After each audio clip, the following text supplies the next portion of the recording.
What is good, guys? Fuffin here, and this is going to be the first patch rundown of the new set. I know I haven't uploaded a patch rundown in a while, but I'm going to make a great effort to attempt to keep up with every patch, including maybe a small video on hot fixes or mention of it in, said video. So, we are just going to be reviewing this. There's a ton of information that will not be stated here because it's a new set, so the entire feel of the entire game will change. Besides it being a TFT game, there's going to be new champions, new origins, and new systems in the game. But besides all that, we're gonna hop into it right now. So, Fates is here, new champions, blah blah blah. There's a chosen mechanic. I'll talk about that in a little bit, and the rank season. So, this is just generally what I just said. This is my first time looking at it, by the way. We have the cheat sheet here. I'm going to put the patch note link in the description, so you can feel free to check this out for yourself. This is going to be a good tool to actually learn how this works. If you haven't played on the PBE, you will be completely, taken away by all of these new systems in place. So I'll let you guys, if you want to pause or look at this for a second, feel free to. If not, I'm going to just be moving on to the next thing. Alright, so the cheat sheet apparently is listed in these areas also, so that's there for you. There are three new little legends. If you don't know this already, they actually will play music, and if you can sync up their, I think it's their Control 3, I don't know what that is called, but, that emote or whatever, they'll actually play a song together, and, it's the Imagine Dragons, and it's, this one will play drums, these two will play guitar, and it's a nice little feature. Star shards. So basically, these will just let you upgrade your star level of your little legend without having to randomly open things. I think this is good. There are 3 new arenas. I like these personally. I think that they're a little bit too samey. So I think the Akana one is the best in my opinion, but if you like these, then go for it. I don't think I'll be purchasing any of them, but who knows. Alright, so the rank changes. So when the new set goes live, you will have to... It'll reset everybody's rank to some extent. So anybody at Diamond 2 or lower will be Iron 2. If you're Diamond 1, you'll be Iron 1. And for everybody Masters and above, you'll be Bronze 4. So, for players like myself, we'll be Bronze 4, and we'll have to climb all the way up to Masters Plus. Diamond 1 will have you a little bit easier to get to Masters at the beginning of the set, seeing as you will need 100 LP less, but, for most people, this isn't going to matter. If you're Gold currently, getting from Iron 2 to Gold 4 will not be an issue.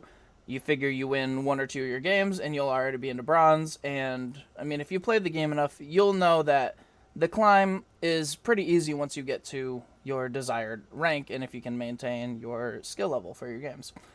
So, Galaxy Rewards will be given out in 1021. So, if you are Gold or higher, I believe that you get a new little legend and an emote, and everybody's borders and things like that, I believe, will be given at this time, too. You might be able to get it right out of the gate, but I'm not sure. So, and these are some interesting changes. So, players finishing in 4th or better will now get at least 10, and 5th or worse will now lose 10. So, if you didn't know this, depending on how your MMR is, fucked, basically, for lack of a better word, you could possibly gain or lose 1 LP. This has happened with me playing on a, platinum account with, my friends who are in, gold or silver. Or maybe not silver, just gold. Or gold accounts playing with people in iron or bronze. If you get a 4th place, you'll likely just gain 1 LP. So, I'm not entirely sure how this will affect MMR. If MMR remains the same, I don't think that this will have a change, but my only problem with this is I can see win trading becoming a whole lot more profitable because, if you would only gain 1 LP for a 4th, now you'll gain 10. So as long as you get a 4th or higher, you will be in a better spot. However, this makes 5th place a whole lot worse to get.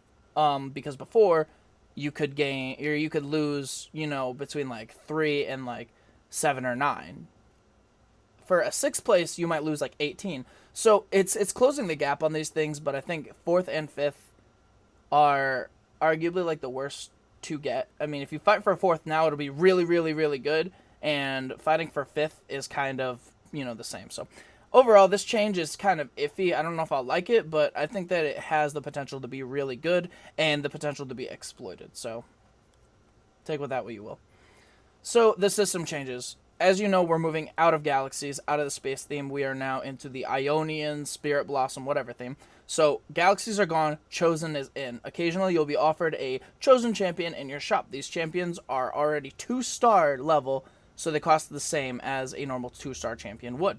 So if you have a 1 cost, it'll be 3, and one of its traits will be counted as doubled. There are some exceptions to this, like the ninja trait, and the single traits, I believe, cannot be doubled. So that's just something to keep in mind. So if you have something like a Chosen Yasuo's traits are Duelist, which can have up to 8 pieces, and Exile, which only has him and Yone. As it is activated at the level 1, you cannot ever have a Chosen Yasuo with Exile. So you will always have a Duelist Yasuo, which may allow people to grab Yasuo very early if they choose to go Duelist, if it's a Chosen. So there's a whole lot of things here that I think are really good with the Chosen. Some Chosen units, just based off traits alone, are really, really powerful. Like Cultist Chosen is crazy. Duelist Chosen can be good, Sharpshooter Chosen, and I believe Hunter was really good, but at this point, I don't think it's crazy anymore. So, those are just some things to look out for. You'll get a good feel for the Chosen champion, and yeah, so it'll show the odds for getting the Chosen champions at every level. Might be a little bit hard to read, but basically, you'll only get level 1s up until level 4, and then you will not be able to gain legendary Chosens up until level 9.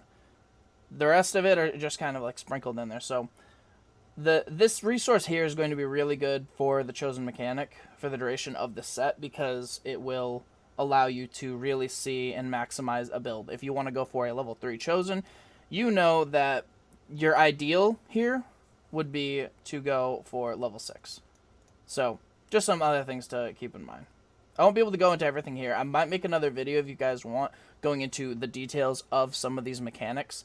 But right now, I'm, just going to present a little bit of information, because this can get very overwhelming, especially to people just now switching into the set and not following anything on the PvE.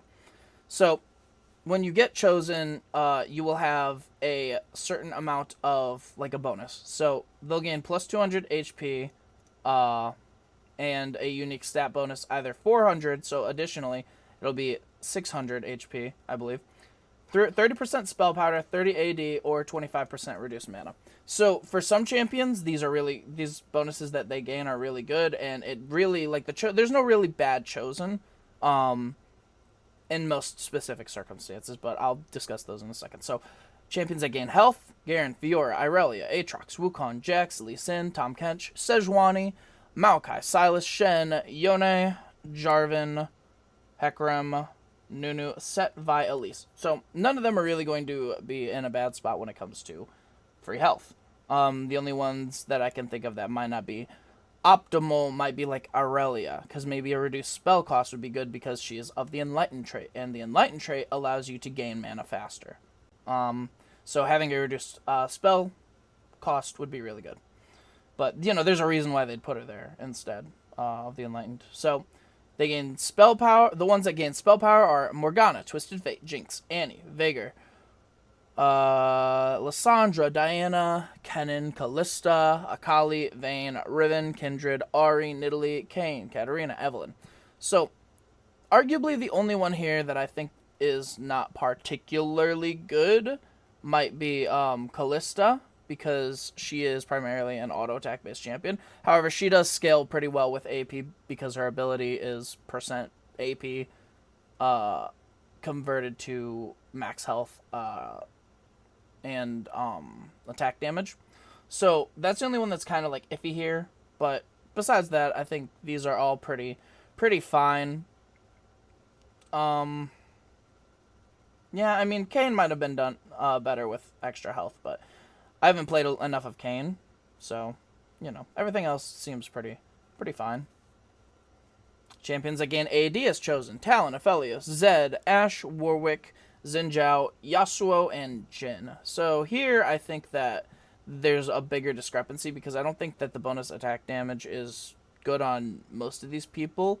Or I guess like half. So Aphelios is good, Talon's good, Ashe is good, Warwick is iffy, Xin Zhao's iffy. Actually, Xin Zhao might be fine. I think his ability scales off of attack damage, so it might be fine. And then I think Yasuo is like on the fence there. It could be, whatever, and then Jin's good. So basically, I think Aphelios might have been better with spell power, or reduced mana, but because of the way that Moonlight works and Aphelios' ability works, I think that might make him too strong. Zed, I mean, this is fine, I guess. Zed in this set is based more around attack speed, so perhaps spell power might have been better to actually utilize that part of him, but this makes him a little bit more well-rounded.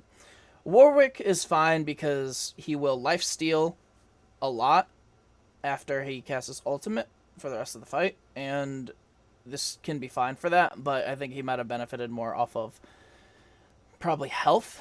But, a lot of this is also to try and not get Giant Slayed, which Giant Slayer is a pretty decent item in this set, as it was the last set.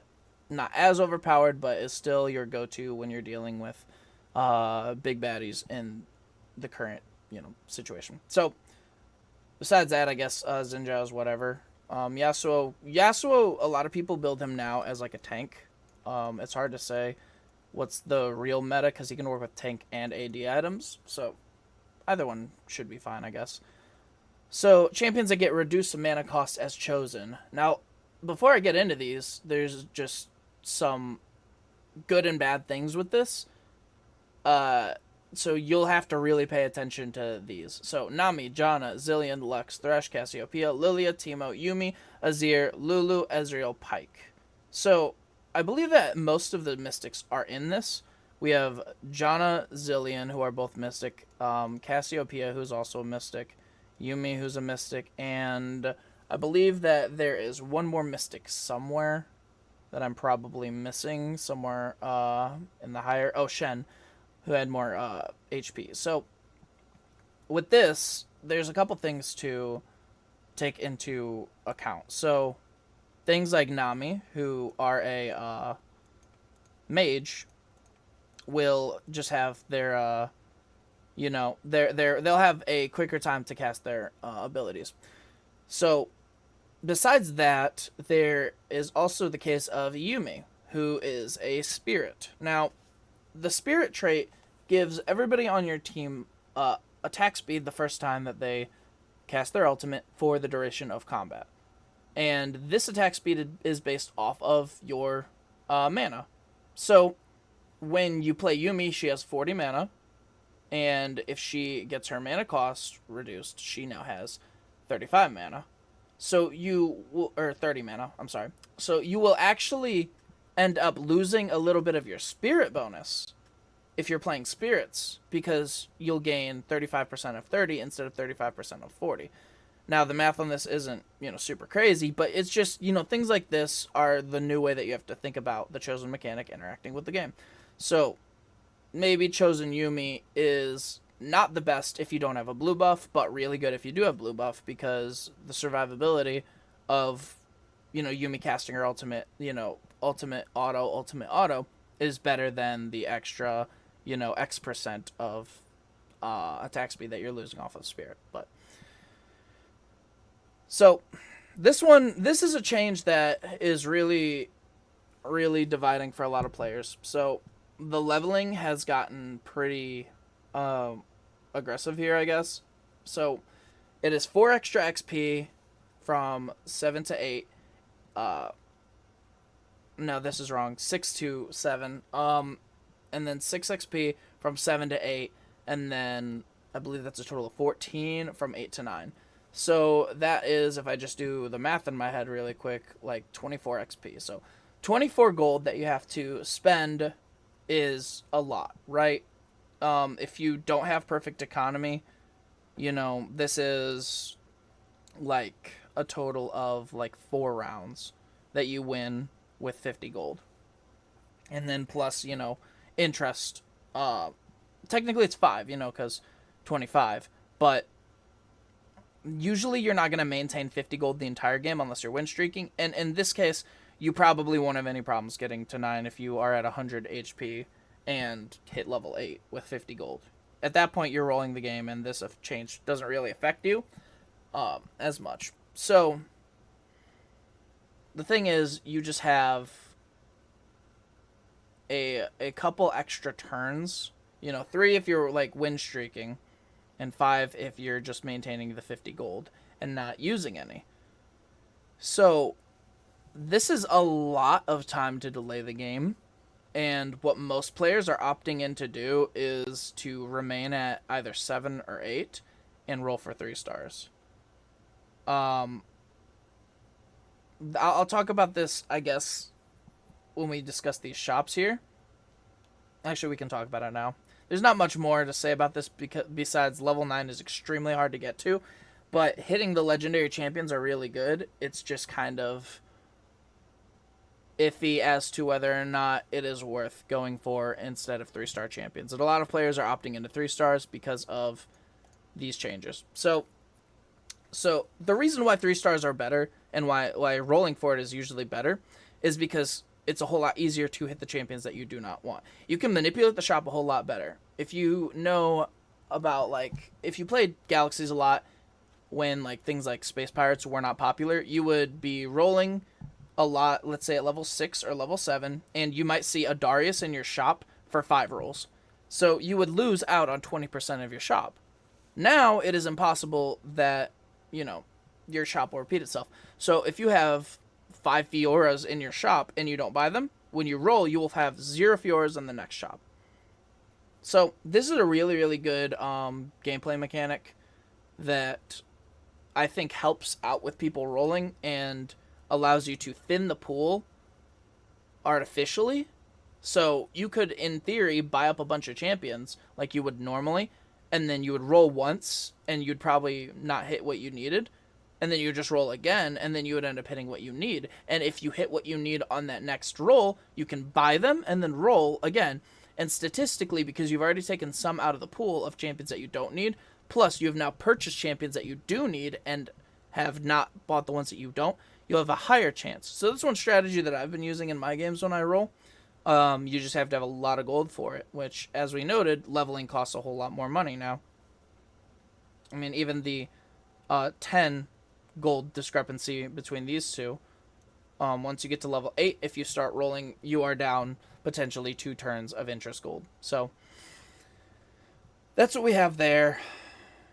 And then, I mean, we have the odds changing, which also will reward players who are rolling more. Now, this hasn't been too big of an issue yet, but expect to see a lot of hyper roll comps as they are reducing the 1 cost or the 2 cost odds for level 5, and then increasing 1 cost. So it's going to be a whole lot easier to find 1 cost, even at level 5.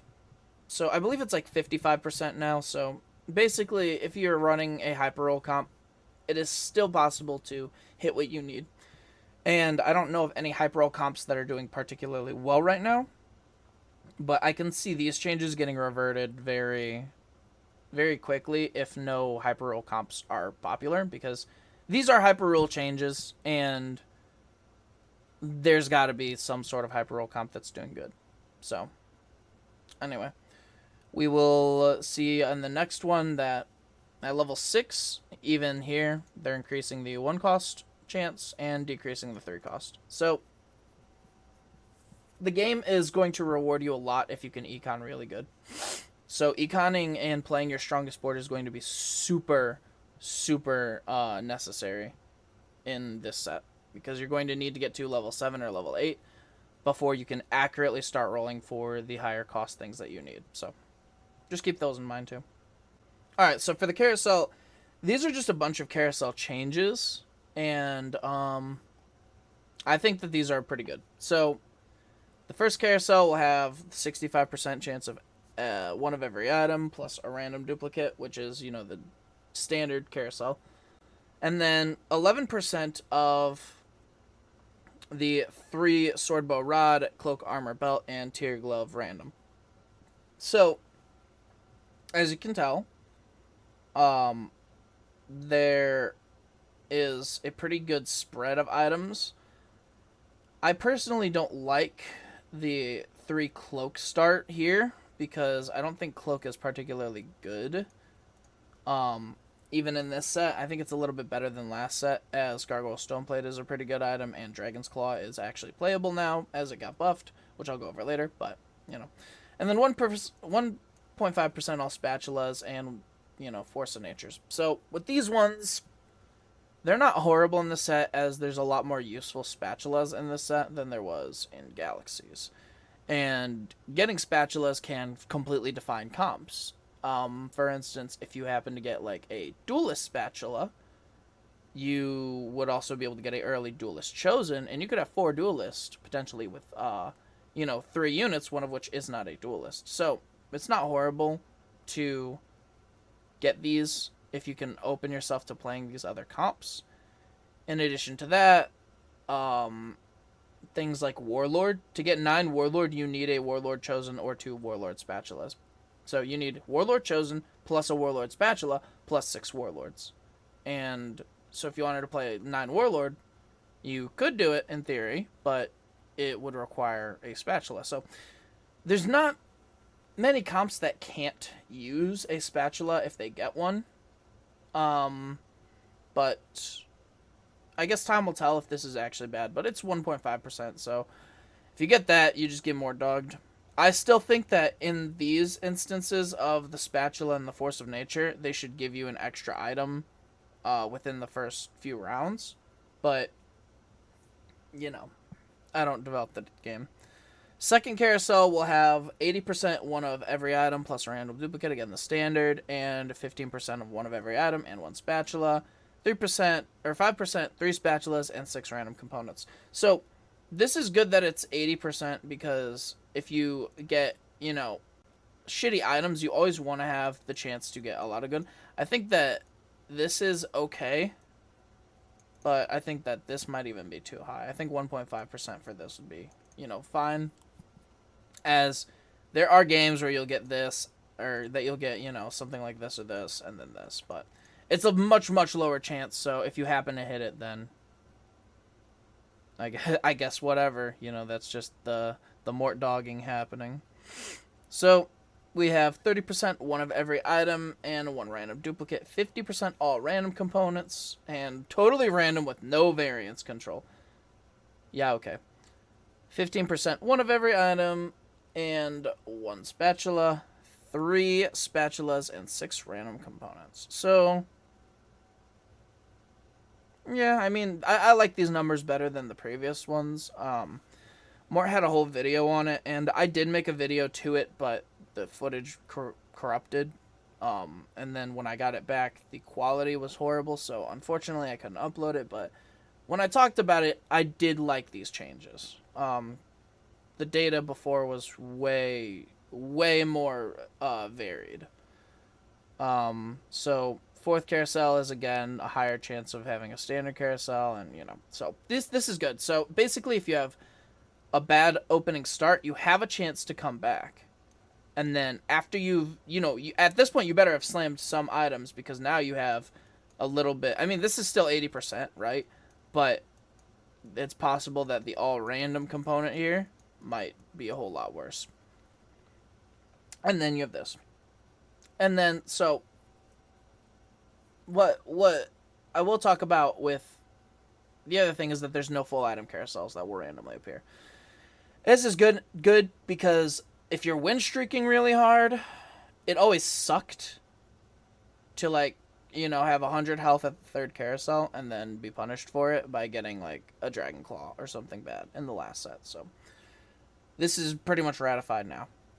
So 50% random unbuilt items. So this is, it's a weird way to calculate this, but I know that the carousel works off of a bag just like the shop does, so I guess I understand how this would work. And then, 25.4% all random full items. So I prefer this. If these were swapped, it would be better, but there's probably some gameplay limitation there.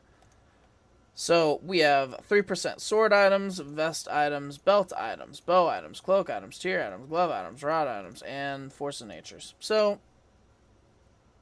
I mean, there's smaller chances, but it is what it is. And then, yeah, 6 carousel, things like this I think would be really good to have in the entirety of the game, but this is, for lack of better words, synonymous with a card game, so there has to be some form of randomness. So, as much as I don't like randomness, and I would like to be able to control every variable in the game that I play, that is not how this works, and there has to be some level of randomness in this. And that may change at some point, but for now, I think these numbers are low enough that they're not going to occur enough to piss people off. You're going to get more dogged once in a while, and it's not going to be as infuriating as last set, where it was like every other game something like this happened, and even 2 or 3 times in a game. So, these changes are good. Good on you more. So, the new items. Gargoyle Stoneplate, which is replacing Swordbreaker, will give you 12 armor and MR per enemy targeting the holder. I believe this was like 30 or 35 when it started out, or like 25. It's something crazy. But yeah, it's gone all the way down to 12, and I think now it's in a decent spot. It used to be absolutely crazy. You put this on an Elderwood champion or a Tom Kench, and they just will not die. So, Sunfire Cape replacing Red Buff. So, if I remember correctly, this was like, on release, it had double what Sunfire Cape did, or what Red Buff did for damage.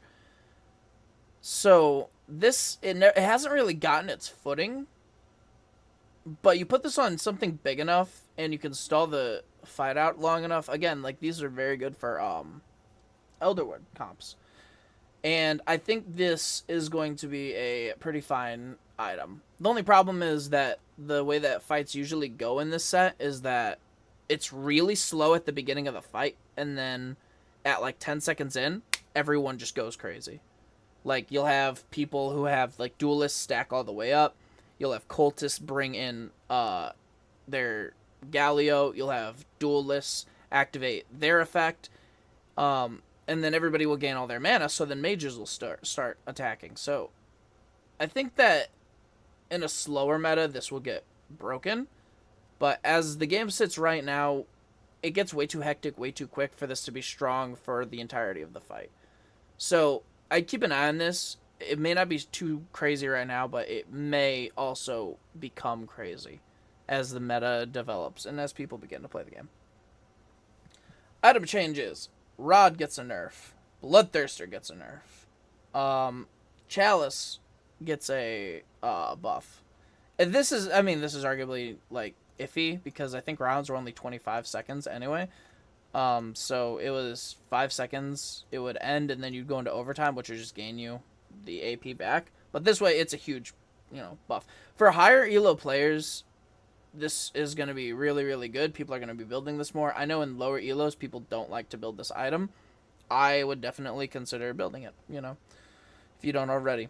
Deathblade AD goes down. This hasn't made a huge change for the champions who use it because, as I said before, people will ramp up as the fight progresses, and this will just help for stacking, or for scaling. So we have Dragon's Claw. I think this was 66%, but I guess they wanted to make it 60.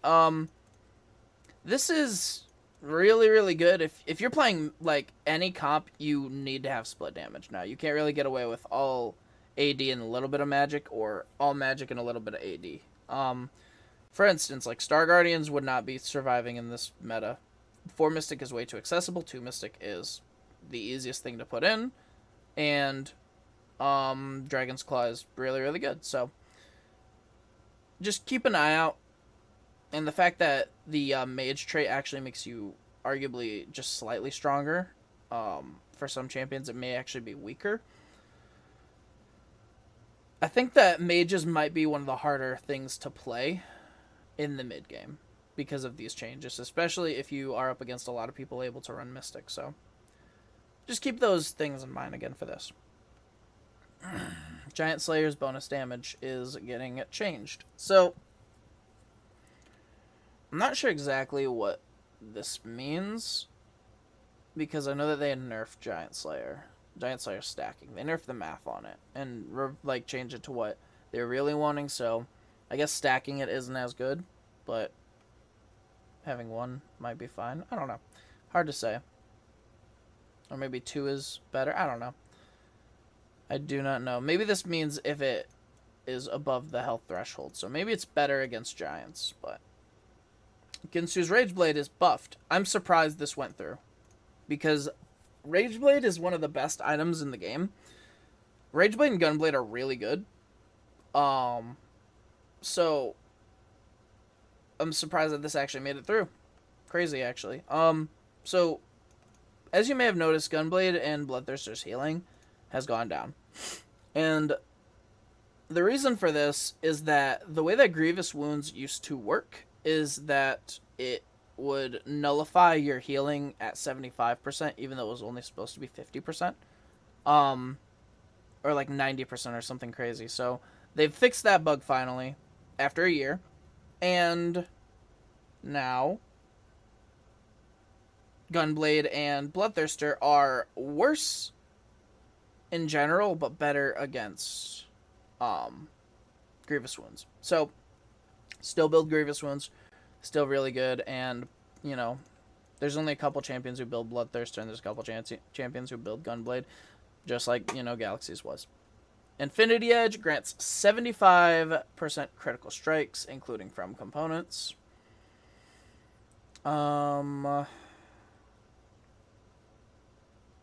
I'm confused exactly what that means. I know there's been a bunch of changes, but converts each 1% of the holder's critical strike above 100% to 1% critical strike damage. So, you know, Last Whisper,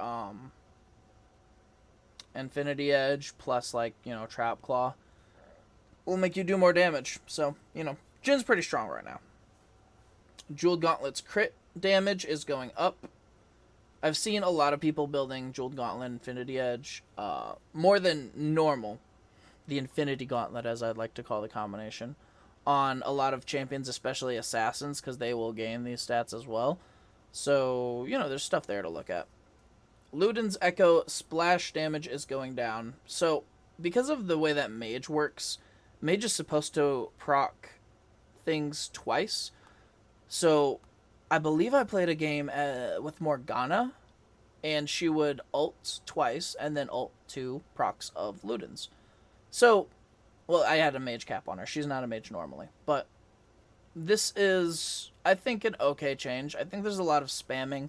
Like I said, the ramping and the spamming of this is something, so this might be fine. I don't see a lot of people building Luden's, though, to be completely honest.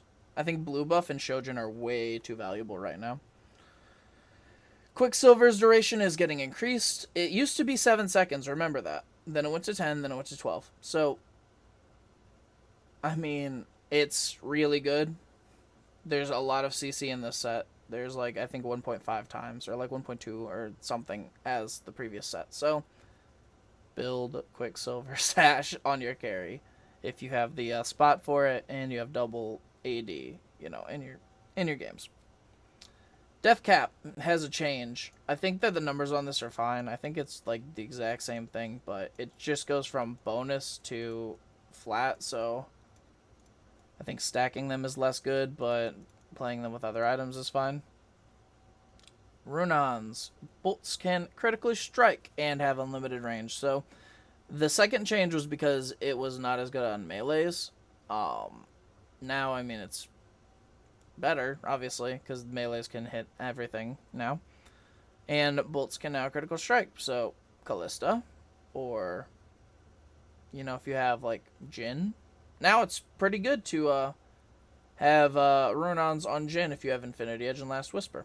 So, Spear of Shojin goes from 18% of max mana to 5 mana. This looks horrible. It was 8 mana, but Shojin is still very good for the champions that can use it. The reason this was mainly changed is because of the Enlighten trait. Again, that's the one that allows you to increase your mana gain. You can gain 10 mana. If you attack, a decent bit, you can gain pretty fast mana with this, especially on champions like Aphelios, who is not an Enlightened, but has a crazy high attack speed and some weird interactions with his attack speed and mana gain. So, I understand the change. It is a little bit unfortunate for certain builds, but just be happy that you're able to play Chrono Ash for as long as you were before this change came in. Static Shiv's damage went down a little bit. Again, there's a lot of CC. This really doesn't change too much. There's a lot of CC and a lot more attack speed. So, miscellaneous changes. The 5 seconds in every planning phase is coming back. This is to get people used to the set, and it'll be removed in patch 1020. I personally don't mind this, but I will be happy when the game goes back to its regular timing. This is only like a total of 5 minutes extra, but it makes the game feel a lot longer, and I hope people don't get too used to it. Fixed a long time bug where Grievous wounds. Yeah, okay, so that's the Grievous wounds thing. Trapclaw Stun now has a better visual. Completed items can no longer drop from orbs. That's something that would very rarely happen anyway. Spatula items can now drop from the endgame PvE rounds, but only if you have one of the named trait on the board. I don't like this personally, but it's whatever, I guess. I always prefer items that can be moved around, and I never like, being forced to play a spatula item. So, that's what it is. Adjusted the types of orbs and their contents at all stages of the game. So, I don't know exactly if this is still possible to happen, but I played a game where I got 16 gold at the beginning and no items. So I started the game with a crit glove and had nothing else until the first carousel. And I ended the game with like a full item less. And I believe I got like 4th or maybe 3rd. So items are super important in this, and econ is super important. And I don't think that the game should force you into a route of playing one or the other. I think that items are forever and gold is temporary. So I don't like this change if that is still possible. Personally, I think that the first 2 creatures that you fight in the beginning of the game, the first 2 minions, should give you gold and a champion. And then the next rounds should give you your 1 or 2 items, possibly 3, and your gold. But I think gold at the beginning is very important for the game, and especially with the chosen mechanic, I think that that is a change that needs to be implemented. And I hope that it does get implemented, but we'll see. So, all damage percent amps now stack additively instead of multiplicatively. So,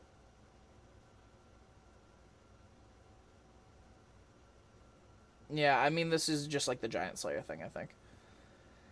And then plus the, death cap and stuff. It just means that I guess items are less valuable, but that is what it is. So that's going to be my take on this. If you guys like this video, be sure to like it. If you have anything to input, I am always trying to learn new information about the sets, any of that. If I got something wrong, correct me in the comments, and then I'll do some extra research, and I will pin your comment with a my corrected statement or whatever in the comments also. So appreciate you guys for watching this long ass video, and I will catch you later. Peace out. Have a good one.